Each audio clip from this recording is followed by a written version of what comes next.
Boa noite, pessoal. Vamos aqui iniciar, então, a gravação. Onde que nós vamos começar aqui? Desde o início. Então, hoje é dia 27 de... Hoje é dia 27 de março de 2020. Estou fazendo uma atualização de uma apresentação que foi feita originariamente em 26 de setembro de 2018, no encontro no circuito astrológico da CNA, Central Nacional de Astrologia, em São Paulo. Eu chamo hoje de ciclo Saturno-Plutão. Não é o ciclo completo, tá? Eu vou falar mais das conjunções como indicadores de crises mundiais e transformadora através do tempo, porque são planetas lentos. Saturno, conhecido desde a antiguidade, um dos mais famosos ciclos que já tivemos agora é de grandes conjunções de Júpiter e Saturno, marcadores também de época. Aconteceu recentemente em Aquário. E Plutão, que é bem lento, né? Então, são da modernidade, são mais super importantes. A gente pode observar através da história. Quero mostrar aqui, esse era a apresentação do Circuito Nacional de Astrologia. Foi de 28 de setembro, 28. Tá bom? E era chamado o tema principal, Ciclos Astrológicos dos Deuses da Mudança. Astrologia mundial, basicamente, né? Então eu escolhi Saturno e Plutão, mas era uma conjunção tríplice com Júpiter também, em Capricórnio. E eu pensei todo o simbolismo de Saturno, de Plutão, de Júpiter, como a pedra, o aço, a lava, a fome e a fartura, fortuna versus misérias, passado e presente, a roda da fortuna gira novamente, pensando sempre nas guerras mundiais, enfim.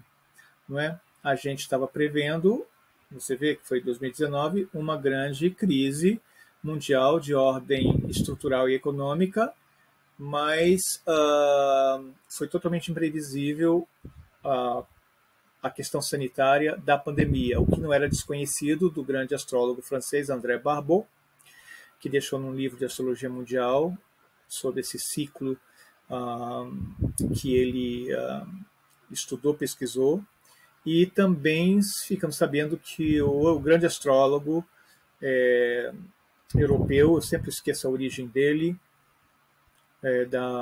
da Hungria ou outro país, mas que ele morava no Uruguai, Boris Christoph. Ele também deixou escrito em algum lugar sobre a pandemia em 2020. Tá? Então, os instrumentos estão aí. Se falham, não é por causa da técnica da astrologia, é por causa da tradução dos símbolos, né? Por todos nós que estudamos. Aqui eu quero colocar uma música, tá bom?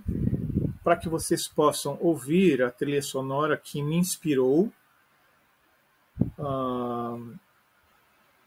a fazer esse trabalho, né? Se chama Carmina Burana, a Fortuna é uma das músicas. A Carmina Burana são canções de Beuren, acho que é um lugar, um mosteiro, um lugar na Alemanha. É do século XI, do século XII, e tem musical, tem dança, tem filme a respeito, e eu sugiro para quem não conheça poder pesquisar lá no YouTube e ver as coisas fantásticas. Aqui está a tradução em português, mas tem o original, vocês vão ver que é em latim, né? Então, o compositor, o que colocou a música foi Carl Orff, que é mais moderno, da década de 30, mas são poemas bastante antigos, de caráter erótico e crítico da sociedade, da igreja, enfim, da hipocrisia, né? Então nós vamos dar uma olhada para ver, eu gostaria que vocês vissem que interessante que é, tá?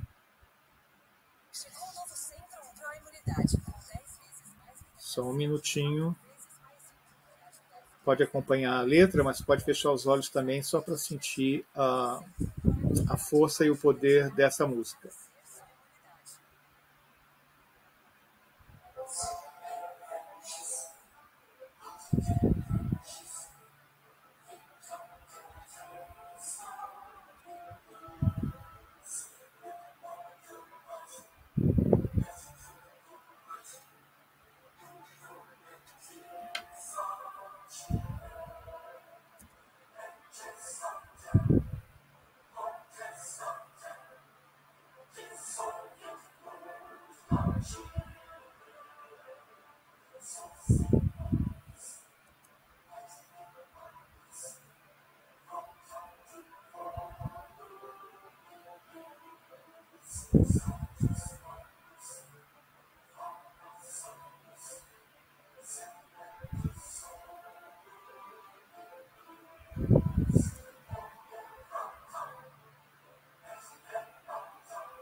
Então, espero que vocês tenham sentido essa força. Aí está, né, toda a cantata com vários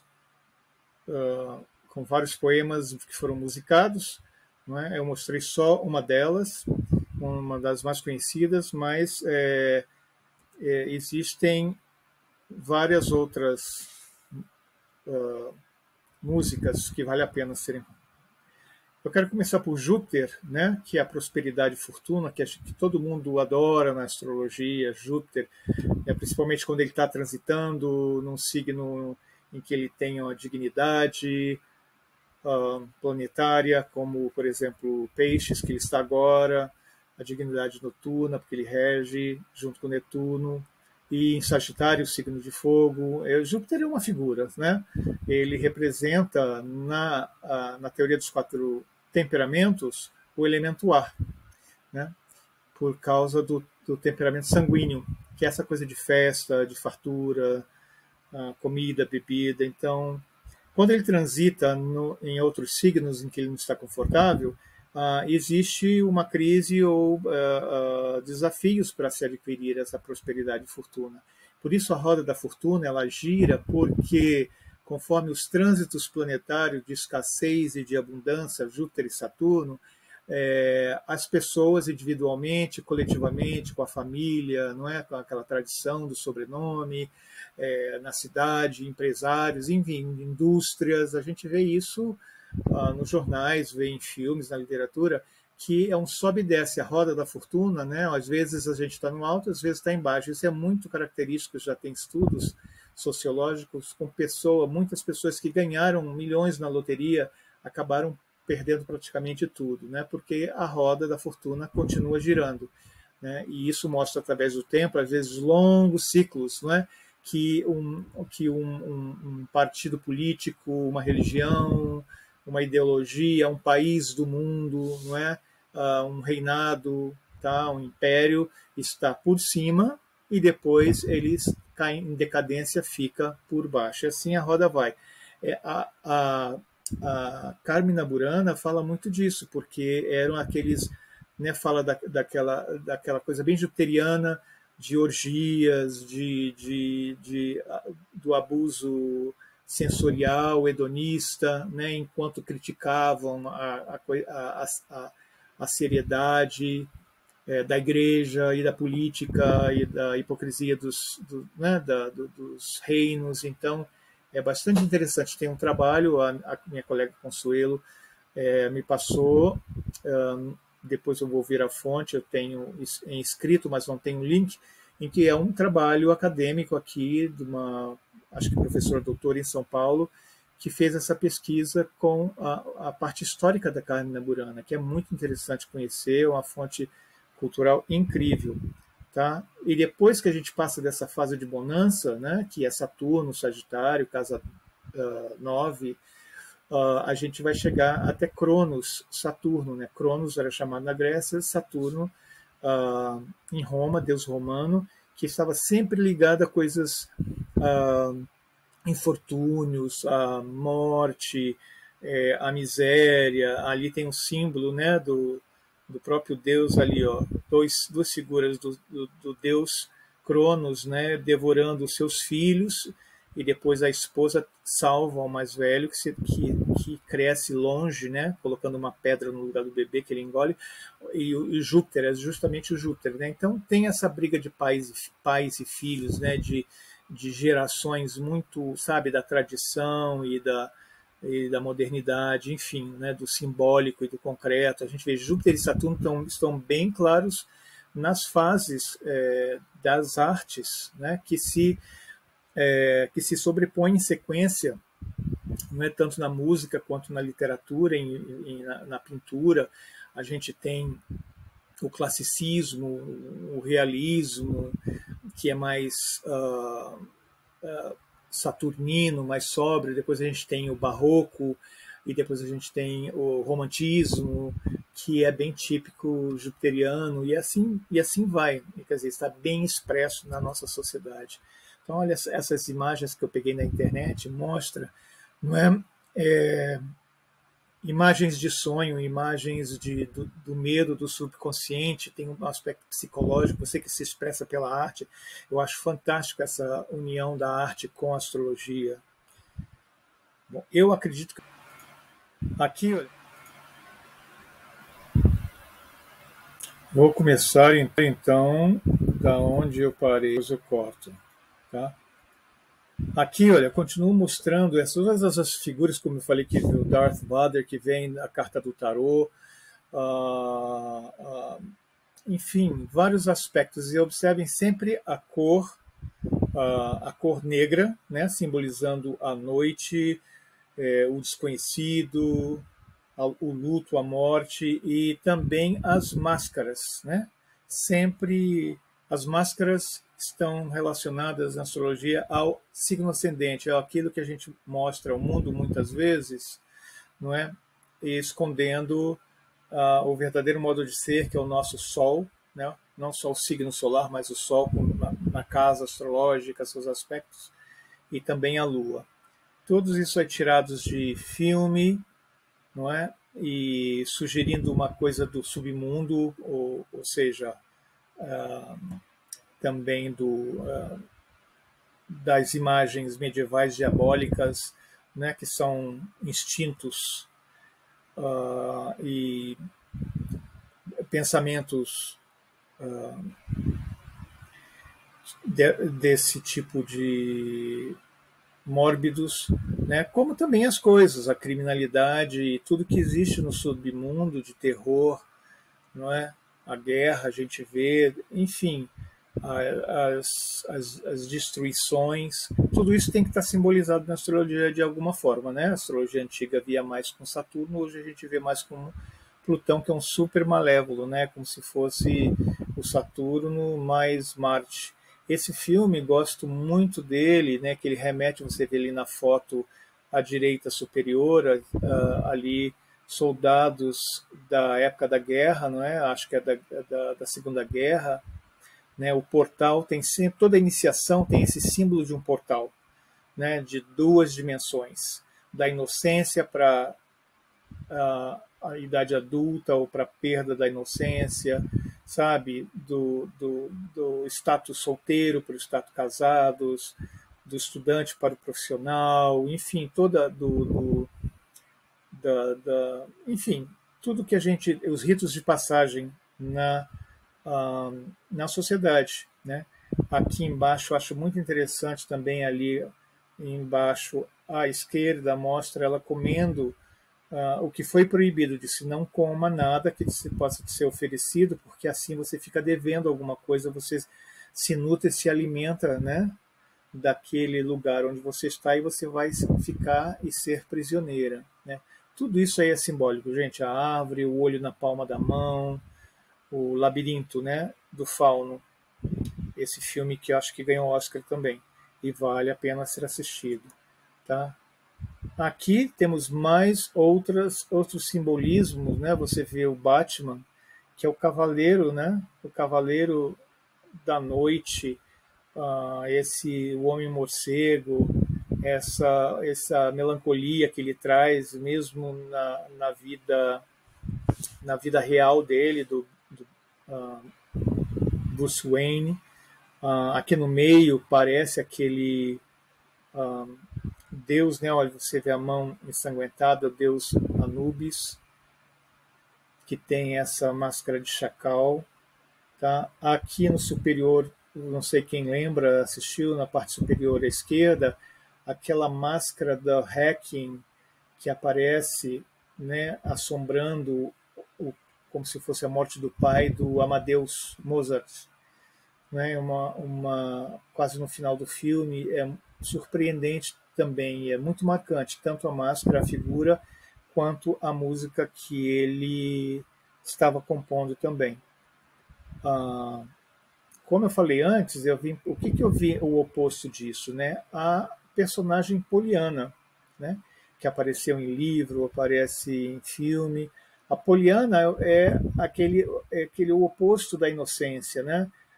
Da vida cor-de-rosa, de que tudo está bom, está bem, é para melhor, né? Hoje em dia se chama positividade tóxica, né? De ver, de não encarar o lado sombra, o lado perigoso que põe em risco, inclusive, a integridade física e psíquica, tá bom? E nessa ilustração da direita mostra esse bem símbolo de Poliana, parece muito da filha da deusa Ceres ou Deméter, né?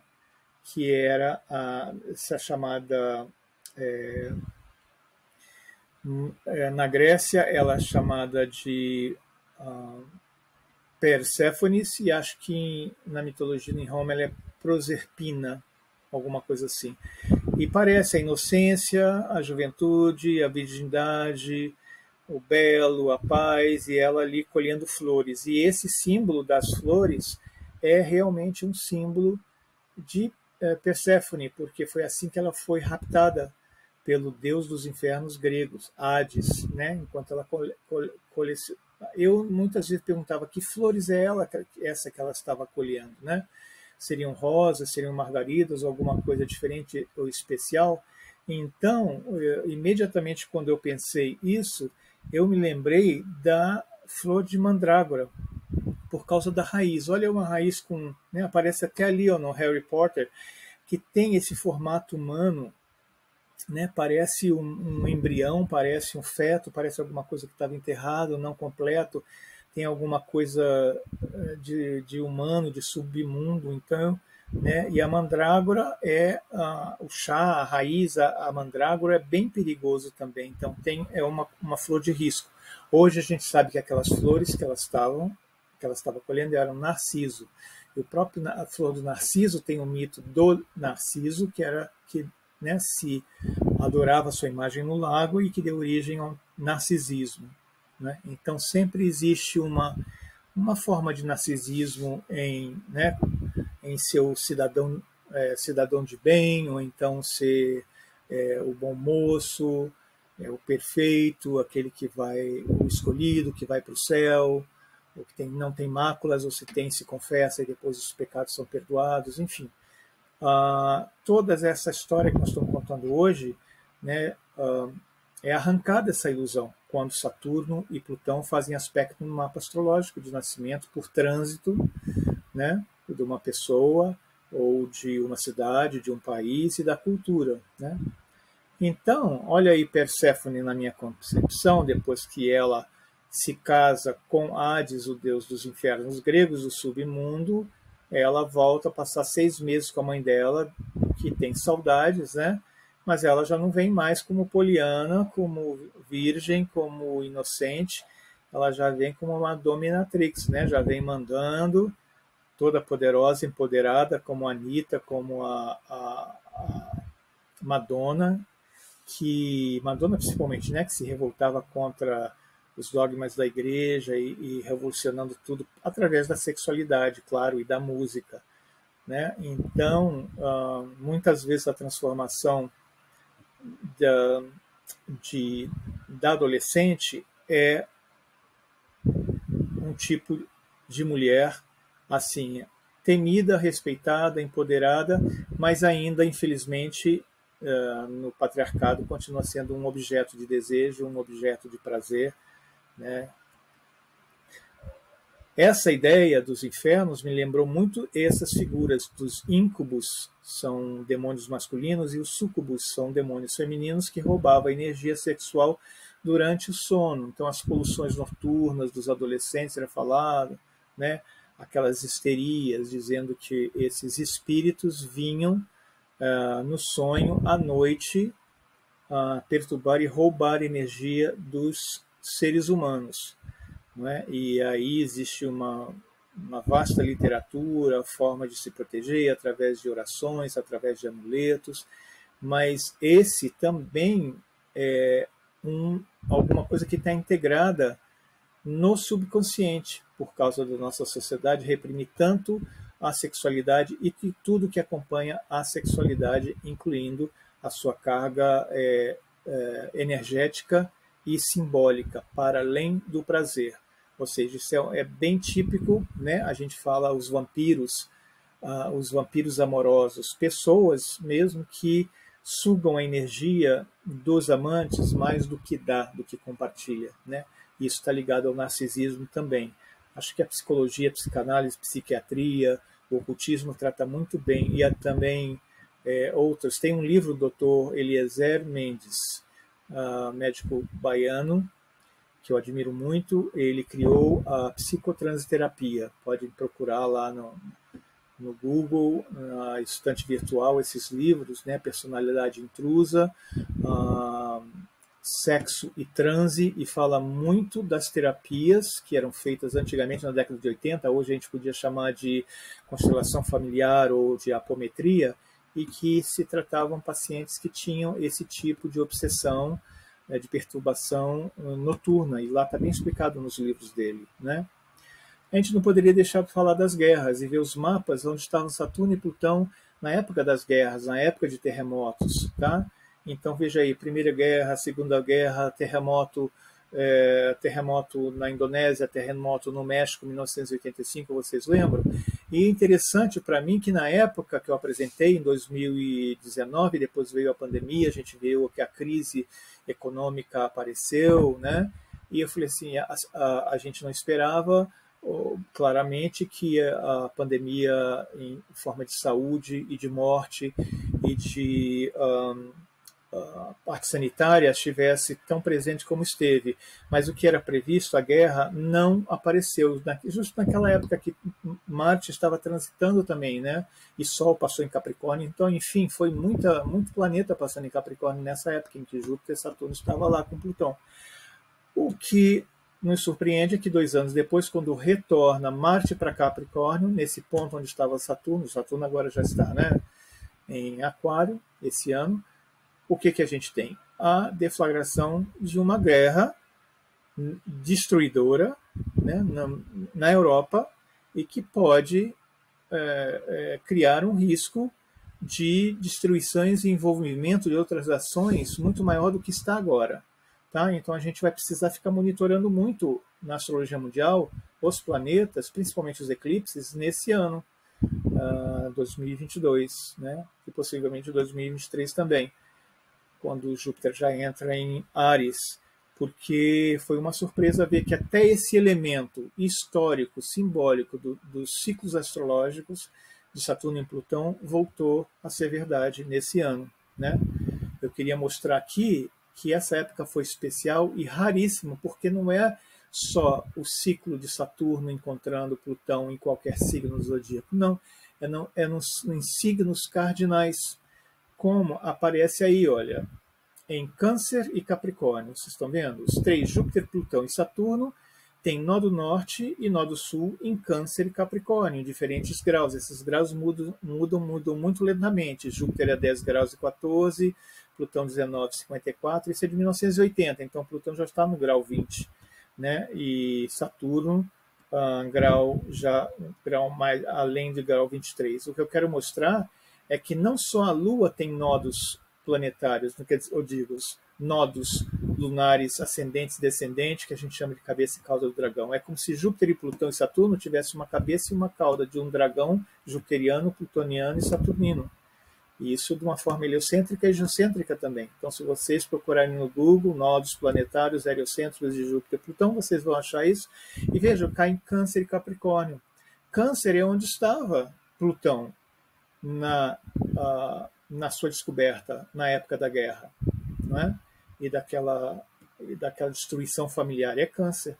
E Plutão agora está em Capricórnio, do outro lado, 180 graus do zodíaco, quase saindo, vai sair daqui a 1 ano e meio, mais ou menos, né, em Capricórnio, que faz oposição a Câncer. Então tem muito a ver com a questão social, estrutural, empresarial, familiar, tradicional. Realmente é um abalo sísmico que vai trazer essa mudança para cidades, para países, para a questão doméstica, imobiliária, para a questão governamental, executivo, de empresas, essas coisas. Eu quis trazer isso aqui para mostrar, gente, que é super especial. Isso só vai acontecer de novo quando Júpiter, Plutão e Saturno estiverem novamente em Câncer, lá do outro lado, né? Saturno leva 30 anos para dar essa volta, né? Mais ou menos 28 anos, quer dizer, 14, 15 anos para chegar em Câncer, mais 14, 15 anos para chegar em Capricórnio, é o semiciclo. Agora, Plutão, no ciclo completo, leva 264 anos. A gente não viu isso e não vai ver de novo, né? Então, vê como é uma marca histórica aqui, simbolicamente, tem uma mensagem para todos os seres humanos e todas as estruturas. Tá? Não vai dar tempo da gente falar aqui desse ciclo Júpiter-Saturno, mas veja, a Catedral de Notre Dame, que sofreu aquele incêndio, tinha mais ou menos 800 anos, que era quando esse encontro de Júpiter e Saturno justo em signos de ar estava acontecendo, há 800 anos atrás. Então são ciclos muito longos, a mensagem é muito profunda e a gente tem que viver com consequência das decisões e ações individuais, coletivas, familiares, social. Quero mostrar aqui nesse mapa, né, 1930, descoberta de Plutão, ou seja, quando ele chega à nossa consciência humana, Plutão estava ali, olha, 17 graus de Câncer, oposição ao que ele já passou agora em Capricórnio. E Saturno estava onde? 8 de Capricórnio, caminhando para uma oposição a Plutão, né, que estava junto com a Lua em Câncer. Então veja bem, cada vez que a Lua super rápida passa todo mês em conjunção e oposição a Plutão, a gente tem algum nível energético simbólico, essa reverberação da energia e simbolismo plutoniano, né? E o Sol e Vênus estavam ali em Aquário, né? Quer dizer, essa parte tecnológica e científica também fica muito ativada porque a gente já teve esse ciclo, né? Marte, Sol e Vênus fazendo a conjunção com Júpiter e Saturno em Aquário. A gente teve isso nos anos passados, foi bem característico. Teve em 1962, se eu não me engano, a geração que nasceu em fevereiro, tinha a maioria dos planetas lá no signo de Aquário. Então, realmente é uma importância que a era de Aquário que está vindo está tomando, né? É como se fosse um antídoto, uma complementação ou um aviso para trabalhar essa energia plutoniana, né? E você vê ali Marte, né, e Vênus também se encontraram em Capricórnio, onde estava Plutão e Saturno, e agora onde está Plutão em 2022. Tá? Na Primeira Guerra Mundial, a gente pode ver ali Saturno e Plutão em conjunção fora de signo. É simbólico para mostrar que Saturno estava caminhando para uma conjunção com Plutão no início do signo de Câncer. Olha, 1914, antes da descoberta dele, que foi em 1930, então ainda não estava no consciente coletivo humano, mas Saturno já estava ingressando ali, não é?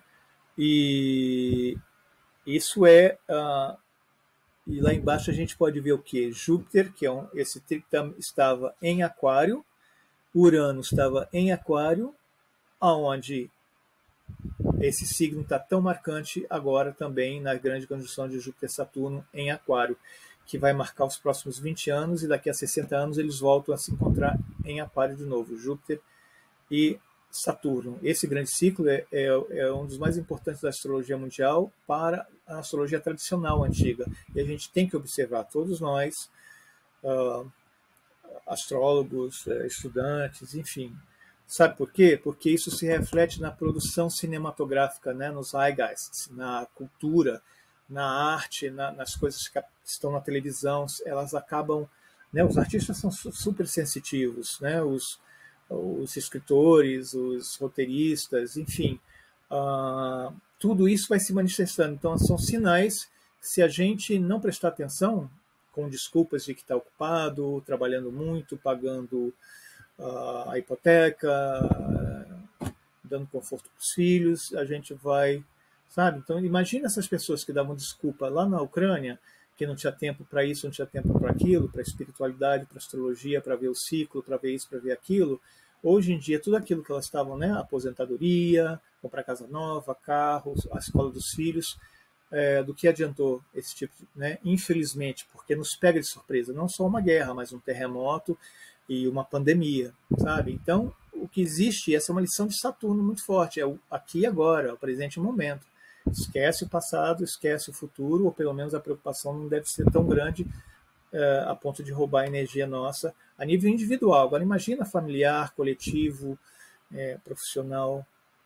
Aqui na Segunda Guerra a gente tem dois mapas, o mapa do início e o mapa do fim. A gente não vê esse aspecto forte, né? Saturno estava ali em Câncer de novo, no final da guerra. Então, parece ele está desconfortável em Câncer e ameaça a questão, né, nacional, nacionalista e famílias, que é Câncer. Né? Você pode ver que a cabeça e a cauda do dragão lunar também estavam ali.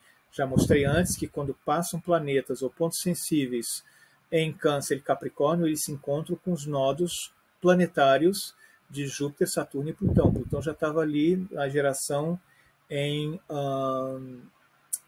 Leão, né? E a geração de Plutão em Leão são pessoas mais idosas que estão com muito poder social na mão. Eu acho que a gente vai ver uma grande mudança quando essa geração realmente estiver completamente fora de algumas, por aposentadoria, por idade ou por falecimento, estiverem fora de qualquer a esfera de poder. Político, econômico, social, etc. É o que eu penso, né? E, bom,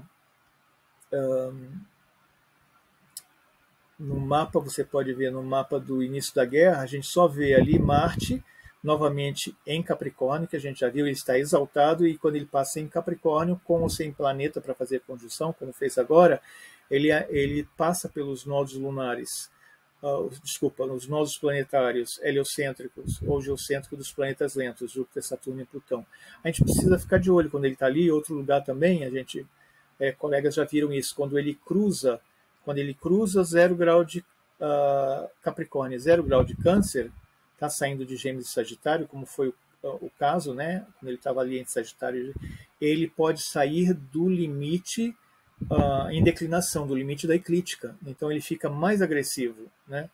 Então é super importante. Eu peço muito que vocês observem, sempre que tiver Marte no final de Gêmeos e no final de Sagitário, ele está aprontando alguma coisa que vai aparecer nas manchetes do jornal, porque ele cruza o eixo do solstício de inverno e verão no hemisfério norte dos signos cardinais Capricórnio e Câncer. Plutão esteve lá, né, em 2008, se eu não me engano. Ele entrou em Capricórnio, bem nessa declinação máxima sul. Tá? Aqui eu quero mostrar, né, em 5 de outubro, logo depois que eu fiz a primeira palestra, esse mapa a gente tinha a quadratura, tá vendo, do Sol em trânsito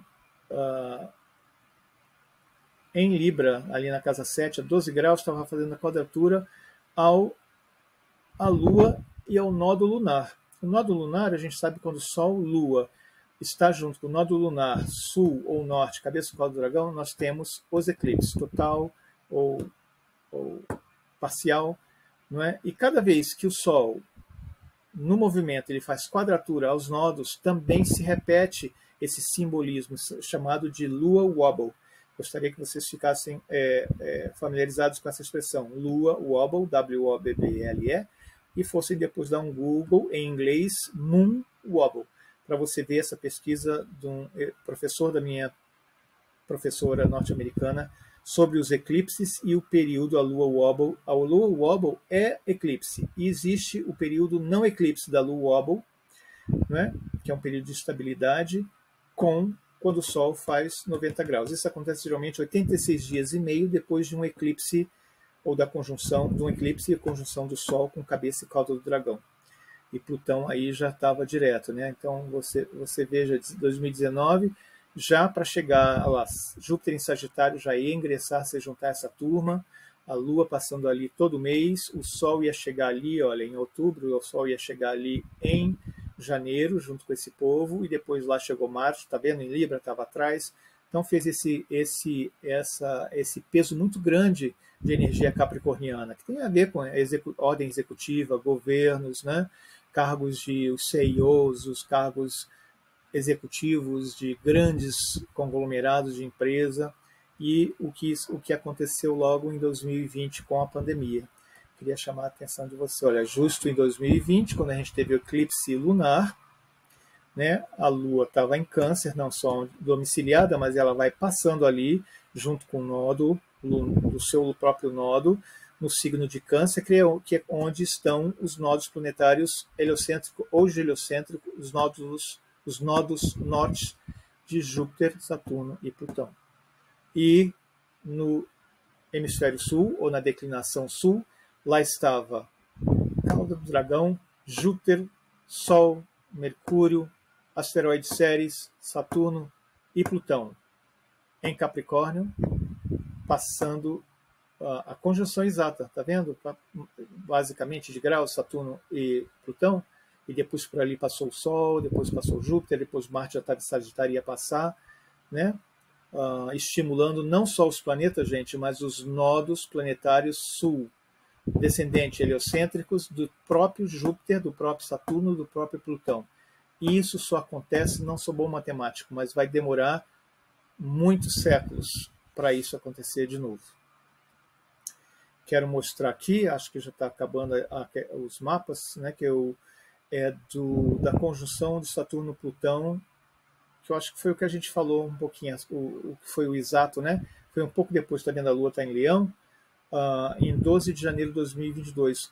Essa data é muito marcada, e esses graus, então a gente guarda bem, ó, cada vez que Marte passar aí, por exemplo, é um disparador, principalmente quando a Lua está em oposição à conjunção a Marte. Dispara todo esse peso de nódo lunar, Júpiter, Sol, Saturno, Ceres, Plutão e Mercúrio. E essa, assim, 22 graus. Esse grau vai ficar marcado durante muitos anos, décadas inclusive, né? É o grau que eles marcaram ali, uma conjunção bem perigosa. Tá? Eu acho que talvez até mais destrutiva, simbolicamente, do que Marte conjunção Saturno, ou que a gente vai ter, e Marte conjunção Plutão, que a gente que teve agora, junto com Vênus, né, passando ali naquele grau. Gostaria de mostrar um mapa da posse do governo que a gente está vivendo agora, um governo eleito em 2018, mas tomou posse em 1º de janeiro de 2019. Como sempre acontece, foi ali o ascendente no grau 8 de Touro. Queria mostrar que fazia parte da marca desse governo, né? Coincidiu, entre aspas, de ser um ex-militar, um militar, enfim, que valoriza as armas, que valoriza uma série de outras coisas que estão claras nas comunicações do governo,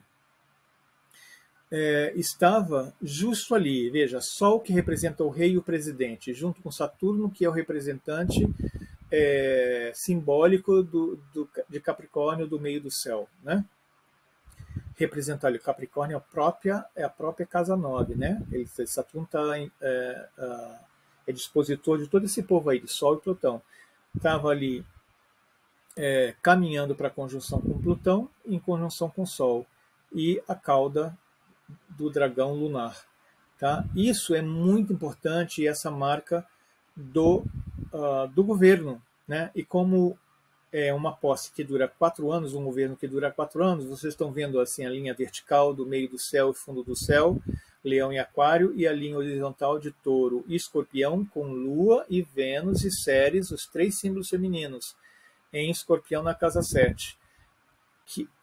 Para esse estudo, né, para a gente ver o governo, né, e as políticas públicas, governamentais, né, e enfim, a evolução, que cada quadrante do mapa, né, representa um ano de mandato.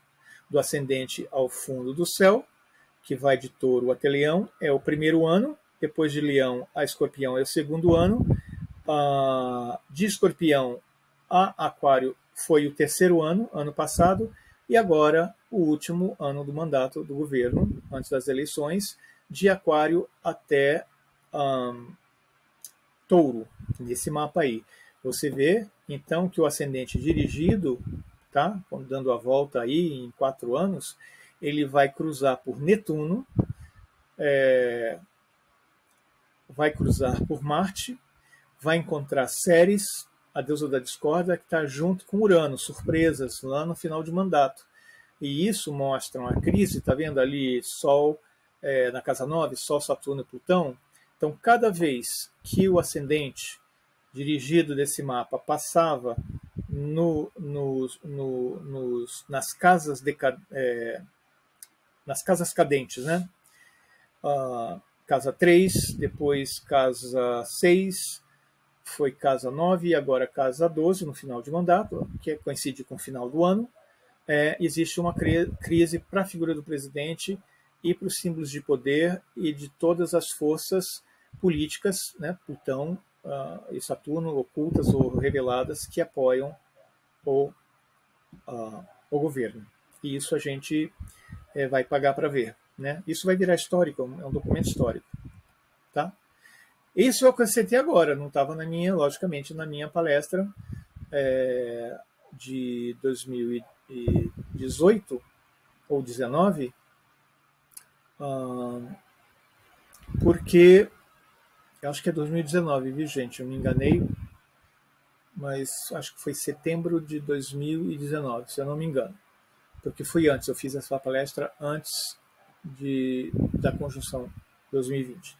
De qualquer forma, a gente teve Rússia e Ucrânia, né? Que a Ucrânia não existe separada da OTAN e dos Estados Unidos.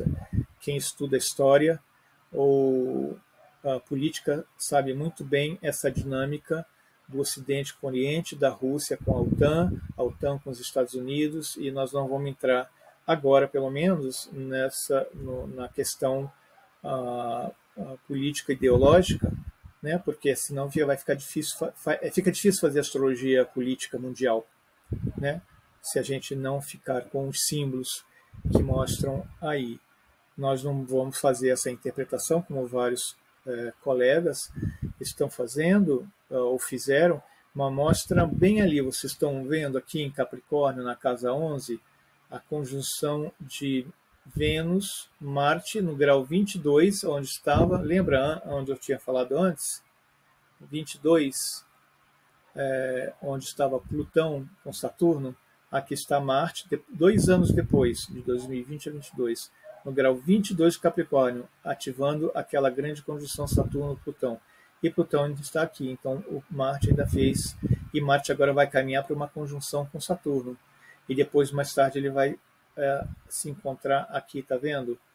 Com a deusa da discórdia, vamos ver o que vai acontecer, e depois ele vai encontrar com... Ele vai, já está fazendo quadratura, né? Ele vai fazer... Saturno está fazendo quadratura, e Marte também vai fazer, ou está fazendo, e ele vai fazer a conjunção com Urano em Touro, que é uma coisa bem exclusiva. Isso é um outro aspecto na astrologia mundial que a gente tem sempre que prestar atenção. São os aspectos desafiadores de Marte, com Plutão, com Saturno, com Urano, e depois, quem quiser observar, com o nódulo lunar, com Netuno, e aí vai. Tá? Eu incluí isso para a gente poder ver que esse mapa está ligado com 2020, está ligado com o tema da palestra, que é ciclo de Plutão e de Saturno, ativados por Marte, e durante o período, né, de transição da Lua, que ela anda muito rápida, né? Assim, durante um signo, ela leva 1 mês, 28 dias para percorrer tudo isso, então ela vai fazer também, ou depois daqui da guerra, da invasão, fez aspecto também com Marte e com Plutão. Ele é o gatilho maior e a Lua é o gatilho menor, isso a gente vê. E os nódulos lunares sempre ativos, marcando os eclipses que a partir desse ano a gente vai ter no eixo Escorpião, que tem tudo a ver com Marte e Plutão, né? Espiões, detetives, mortes, todas essas coisas. Ainda mais com a cauda, né? Que é uma bagagem, uma dívida antiga, é uma coisa histórica que não foi resolvida, que vai ser resolvida para o mundo através do conflito Rússia e Ucrânia, porque já está envolvendo, né, o mundo inteiro. Então, isso tem a ver com... E você vê que vários, né, dizem que o ascendente do Putin é Escorpião, o Biden é de Escorpião.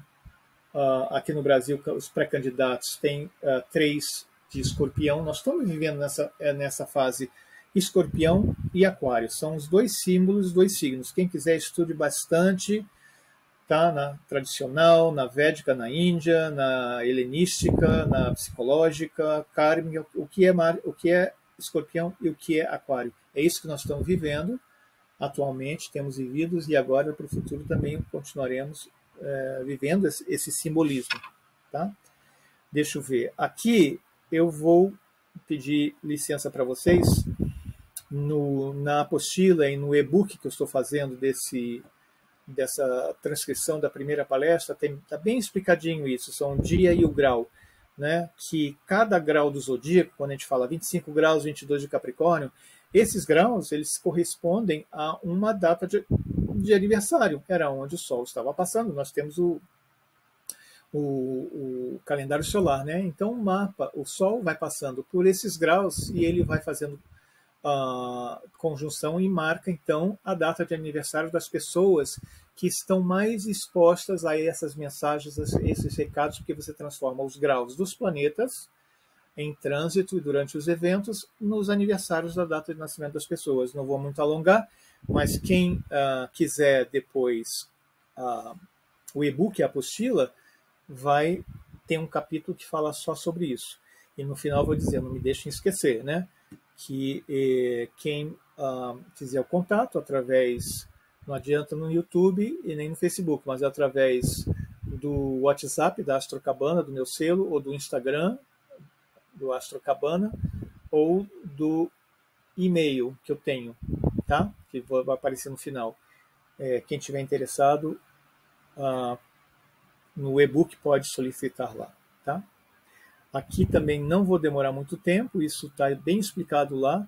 Eu só quero mostrar que esse gráfico, essa pirâmide, foi criada por um psicólogo e sociólogo, assistente social da Califórnia, que faz um trabalho de recuperação de presidiários que foram condenados por violência doméstica, principalmente, né, com violência contra a esposa, os filhos, ou mesmo violência na rua.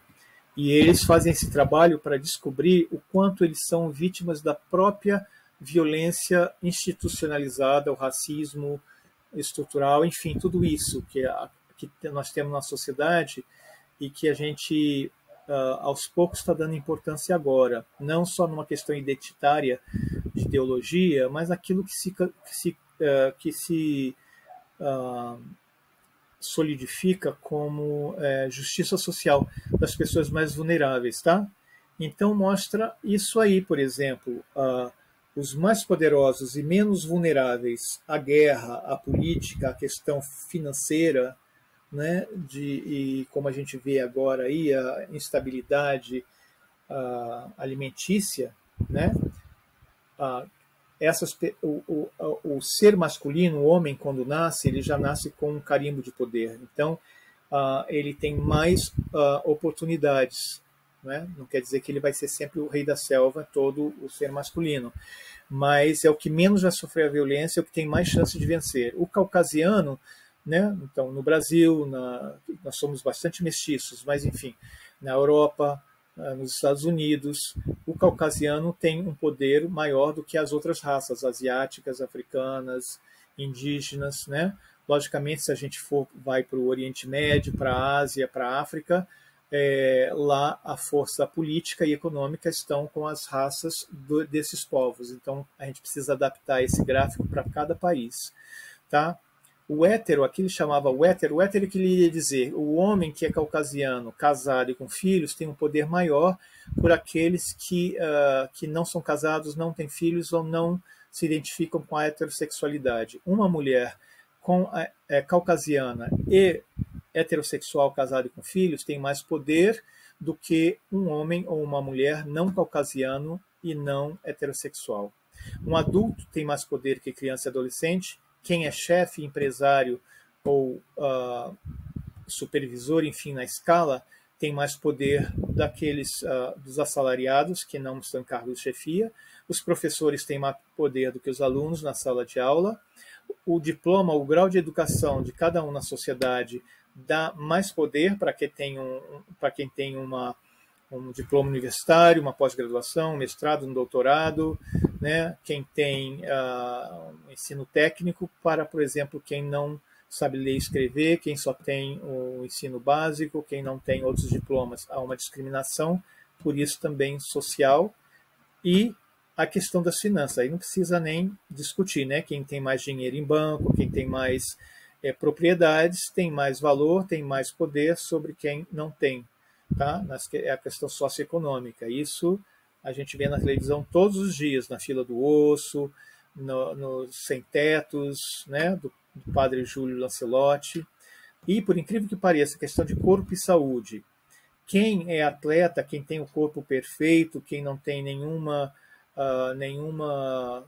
deficiência, chamada assim, de uma parte corporal que os impedia, né? Até algum tempo atrás era difícil para cadeirantes se locomover num prédio, numa rua, numa calçada. Isso em questões de saúde também. Quem tem a saúde frágil, quem está em tratamento médico, tomando muitos remédios, dependente do sistema de saúde, também acaba perdendo poder para os outros na sociedade. Por último, ele fala de cidadania, né? Ou seja, o cidadão natural de um país, não é? Tem mais poder do que um imigrante, por exemplo. Mas isso, gente, a gente pode expandir essa lista, né? Depois colocar lá embaixo a ideologia política. Quem não está afinado com a ideologia política do governante, do prefeito, do governador e do presidente do país está em risco, né? Em risco, não só por ser oposição. A religião dominante, quem não professa a religião dominante, a gente vê bem isso aqui de matrizes africanas, como sofre, por exemplo, as perseguições, as pessoas que declaram que não têm religião nenhuma, que são agnósticos ou ateus, sofre essa perseguição. Isso é uma reflexão que vale a pena a gente fazer juntos, não só dentro da astrologia, né? Porque a gente prevê, mas também na nossa família, no nosso ambiente de trabalho, na escola, no sindicato, em todos os lugares, né? Como é que o poder é distribuído lá dentro. E em termos astrológicos, a gente pode ver aí também. A gente vê assim, os astrólogos mais famosos, os estudantes, os consumidores de astrologia, de cursos e de consultas. Quem são? É masculino? É caucasiano? É adulto? Tem diploma? Tem dinheiro? E assim vai indo. Né? Isso é uma boa reflexão, eu acho. Deixo para vocês. Agora, fazendo uma reviravolta, trazendo um pouco do lado positivo de Júpiter na época e de Júpiter e Netuno em Peixes, a gente quer sair um pouco da negatividade que Plutão e Saturno sempre nos mostram, individualmente ou coletivamente, quando eles fazem aspectos no céu com os pontos sensíveis da carta e planetas do nascimento nosso, de cada um de nós, humanos, mas também, gente, da empresa e das cidades, etc. Eles fazem a gente acordar para a amarga realidade, né? Então a gente precisa ver, e depois disso, através de um processo terapêutico, um processo de cura, cada um buscando a meditação, os florais de Bach, o que lhe interessar, começa a haver uma realidade de que a gente pode, de alguma forma, transmutar energias que se manifestam como pensamentos e sentimentos dentro de nós mesmos, né? E isso é uma escola iniciática, mas de alguma forma, você entendeu? A relação de amizade, a relação de amor entre as pessoas, amor, né? Desinteressado, incondicional, várias terapias naturais, holísticas, permitem que a gente lide com todo esse drama e tragédia individual e coletivo que a gente está vivendo, porque senão a gente não aguenta, o sistema nervoso não aguenta tanto essas cargas, tanto cognitiva quanto emocional, sentimental e, por que não, energética mesmo, né? Esses exemplos nos levam a ter um pouco mais de esperança e pesquisar mesmo, né? Então, você vê ali a frequência em hertz, de 1000 Hz, 700, vai até 20 Hz. A gente tem o padrão ômega, consciência final, iluminação, paz e alegria, tá vendo? Cor azul, cor violeta, e depois lá alfa, vergonha, culpa, apatia, medo, pesar, dor, sofrimento, em mágoa. Quer dizer, no luto a gente desce para essa fase, tá? De frequência e de energia.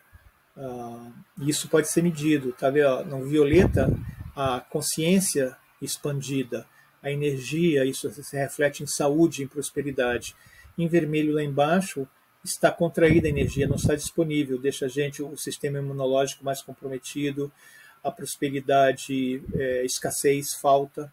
Tá? Então a gente tem que ver isso para quem é pai, para quem é mãe, para quem é professor, para quem é terapeuta e acredito até para quem é astrólogo, para ver em que faixa a pessoa que te procura ou está sob sua responsabilidade está vivendo a maior parte do tempo, né? Na parte azul, na parte violeta, na verde, na amarela, na laranja. Você vai ver que a vermelha nem entra aí, a vermelha e o padrão, porque bem baixo, né?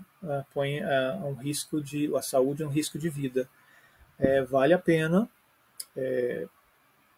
conhecer esse gráfico e fazer uma análise, assim como a gente faz análise de caráter, temperamento com as pessoas, a gente faz esse tipo também. Elas se expressam pelas palavras, né, que professam, de paz, alegria, amor, ou de raiva, desejo, de culpa. Elas se expressam pela expressão facial, expressão corporal, e assim vai. Tá? Essa escala de emoção, deixa eu ver um pouquinho mais claro, assim como se fosse um cone, né? Que a gente vai desde a iluminação, lilás, até a vergonha, a culpa e a doença que está abaixo do ponto vermelho. Né? Você vê 20, vergonha. 20 pode descer para 15, para 10, para 5, para 2, para 3. Né? Morte seria 0, vamos dizer assim. Isso aí a gente escala também, se você for buscar na internet, escala de emoções, vai achar, e é muito interessante. Tem várias escolas terapêuticas e até religiosas lá nos Estados Unidos, como aquela que o Tom Cruise vai, que eles fazem esse tipo de análise mensal, anual, lá com os instrumentos ou com o tipo de coisas que eles fazem lá. Então, e tem muita gente pesquisando isso. Acho que quem é da área, né, quem trabalha com cromoterapia, que são próprias cores, quem trabalha com psicologia das cores, quem trabalha com os cristais, enfim, florais, isso é muito natural e muito conhecido, tá? Para a gente terminar esse encontro num tom mais positivo, mesmo durante esse conflito da Ucrânia, e OTAN e Rússia, que a gente não sabe para onde está indo ainda, e os astrólogos, nossos colegas, historiadores de ciências políticas e economia, filósofos, estão observando, astrólogos e não astrólogos, eu quero terminar com uma nota positiva para a gente sair daqui de uma forma jupiteriana de esperança, não daquela inocente e ingênua da Poliana, né, mas percebendo que há uma possibilidade que muitas pessoas acreditam que o universo está respondendo à atitude vibracional que nossa alma, nossa mente, nosso espírito, nosso coração está emitindo. Tá? E que por isso o universo, ou para quem é religioso espiritualista, Deus não está punindo ou abençoando você, eu, nossa família, e nosso país, e nosso time de futebol, escola de samba, nem partido político, ideológico, nem nenhum país do mundo, Estados Unidos, Rússia, a Ucrânia, Iêmen, Israel, Argentina, Chile, tá? Ele está respondendo à atitude vibracional do povo, da coletividade, do indivíduo, né? E se a gente não encontrar um remédio farmacêutico para ajudar nisso tudo, né? Não, pelo amor de Deus, nada de ivermectina, nem aquelas coisas, sabe, dessa lição tétrica que o Covid deu para a gente. Mas a mudança está em nós, não nos remédios. E às vezes nem nas igrejas e religiões ou escolas filosóficas ou a gente vai. Está em nós mesmos, no momento em que você está sozinho, pensando, sentindo e tomando decisões. Não sei se vai tocar essa música, né? Mas que é a Enya. Eu queria terminar com a música da Enya, que levanta muito o meu astral, né? Então, aqui ele fala: desafia você a mostrar ao universo uma nova vibração sua, de sentimento, de palavras, de pensamentos e emoções. E ele, o universo, te mostrará os milagres. Tá? A diferença que eu, você e todos nós podemos fazer dentro de casa, dentro da família, dentro do lar, dentro do ambiente de trabalho, na nossa comunidade, no nosso bairro, na nossa cidade e durante a nossa profissão, principalmente. O universo está com as portas abertas, mas nós precisamos abrir os olhos para enxergar. E é necessário iniciar a mudança, mesmo sem enxergar o próprio degrau. É preciso ter fé. Eu achei esse gráfico pronto e não tinha autor. Então fica aí como autor desconhecido, mas uma pessoa inspirada, né? E quero ver se eu consigo passar. Será que eu vou ter que parar aqui? Talvez. Mostrar a bibliografia que eu usei. Aqui tem a Enya também. Acho que não estamos conseguindo ouvir, mas... Gente, tá aqui, ó. Richard Tarnas, que é Cosmos e Psique. Cosmos e Psique. Men's at Work, do Paul Kivel, americano. Como fazer os deuses trabalharem por você. Uma colega mágica, Caroline Casey, americana. E Donna Cunningham. Ela é faleceu, mas ela escreveu vários livros traduzidos aqui em várias editoras do Brasil. E ali está curando os problemas de Plutão com a medicina vibracional, com florais, com cristais. Vale muito a pena conhecer esses livros dela, e foram os que me inspiraram para essa palestra. Deixa eu ver. Eu quero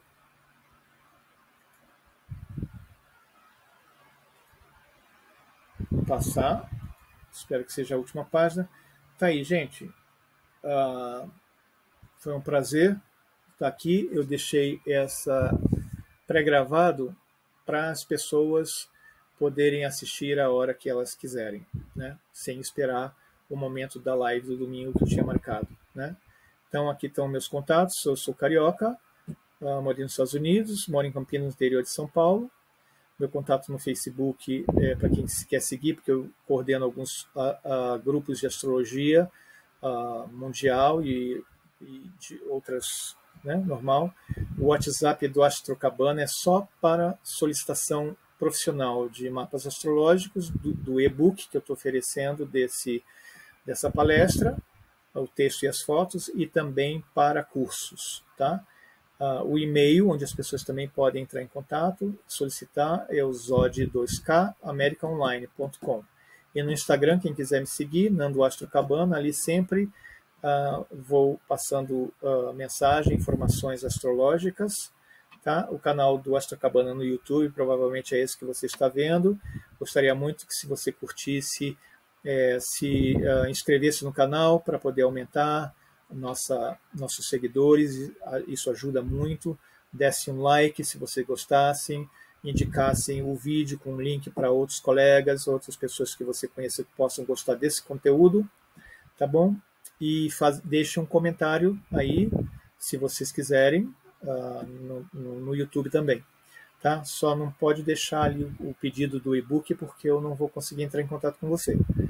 O e-book é só através do WhatsApp, do Instagram e do e-mail. Tá? E para quem quiser seguir, eu tenho blogs chamado Astrocabana, Astrologando, e um que se chama Nando Astrocabana, também no Grupo Meio do Céu, www.grupo Meio do Céu. Eu tenho um conjunto de artigos lá que eu deixei na época em que eu participava. Eu participo da Central Nacional de Astrologia aqui, do Brasil, e da FAM e da NCGR dos Estados Unidos desde 1995, eu acho, quando eu morava lá, e aprendi muita coisa lá, que eu trago agora. Então, acredito que seja só isso, e eu me despeço aqui de vocês, agradeço muito, espero ouvir um comentário de vocês, e a gente fica pronto para outras lives e outras interações. Atualmente estou dando um curso básico de noções da astrologia mundial e política e da coletividade, elementos que eu usei aqui nesse trabalho, por exemplo. Tá? Então, eu vou sair daqui. Vamos ver lá. Tenho que terminar essa apresentação. Tenho que terminar